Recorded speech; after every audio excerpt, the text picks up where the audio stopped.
Mums ir radio 100. jubileja. Ar prieku klausos tajās balsīs. Jo pēdējos gados man tā televīzija tā pie sirds vairs neiet, jo kaut kā ar tiem tērpu dizaineriem tur kaut kas nav kārtībā, jo viņi laikam skatās tikai sava atsaukstumā, bet nesaprot, kā tas izskatās no ekrāna mūsu puses. Par daudz ir sarkanas krāsas, par daudz ir plikas miesas. Un par maz ir acu. Kad radio caur balsi un caur balsi var sajust cilvēku dvēseli. Arī inteliģents. Nu redziet, cik mēs esam bagāti. Mums jau viss ir. Bet mēs vēl joprojām esam neapmierināti, ka mums vajag to. Lai gan patiesībā mums vajag tikai kārtība un atbildība. Mēs esam labākajā vietā uz pasaules, un to tak jūs tagad sajūtat. Tikai jābeidz čīkstēt. Ka lielākā daļa nebūtu negrib tos tusiņus un tos skaļos trokšņus un to bļaušanu, visas tās lietas, kas mums visapkārt notiek un traucē. Kas tiem nabadzīgiem, kas sēž pie stūres, kas gāzē un riepas plēš naktīs, brauc ar motocikliem naktīs, pa ielām. Viņiem kaut kas nav kārtībā ar galvu, jo naktī jau vajadzētu tā kā gulēt. Jo ja naktī dīdās, tad velnas dīda.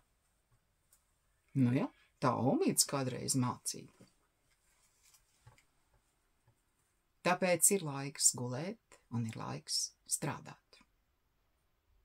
Kā man pagājušajā nedēļā teica, nu tik mīksti tie paladziņi un tik silti tā gultiņa. Nu nav ko vārtīties pa gultu līdz 9:30. Ir laicīgi jāpieceļās, jāpavingro, jānomazgājās un jāpāēd brokastis.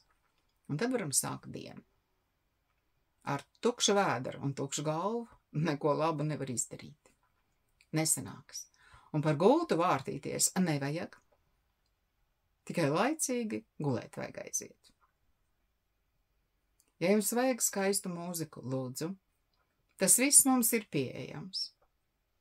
Bet ne jau tās tumbas, kas asinsvadas plēš, kas traucē citiem. Tas arī ir milzīgi liels egoisms. Redz, es gribu un es tā darīšu.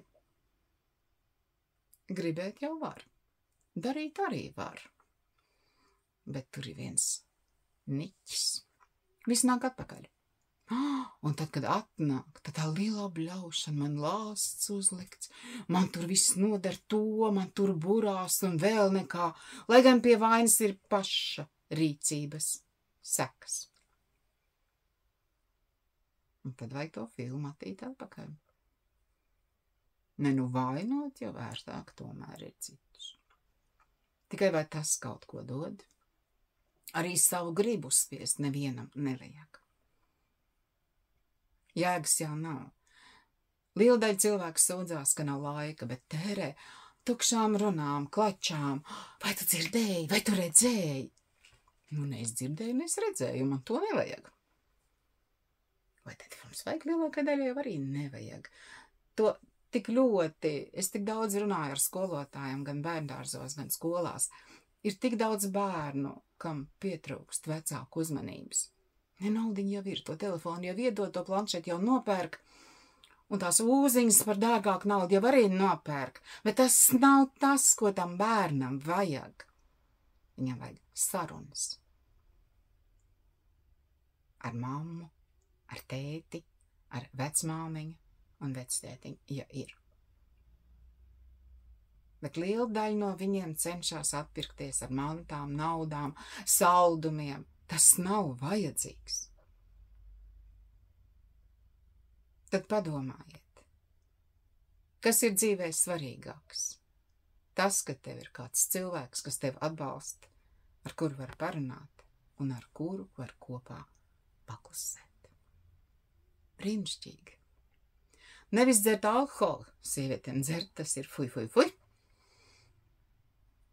Es alkoholu lietoju kā uzlājums un smērēju tikai uz ādas. Un tas darbojās.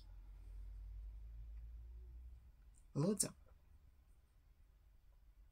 Un galvenais izbaudīt šo skaisto rudeni. Arī tad, kad līst. Neaizmirstiet par Ziemas māti.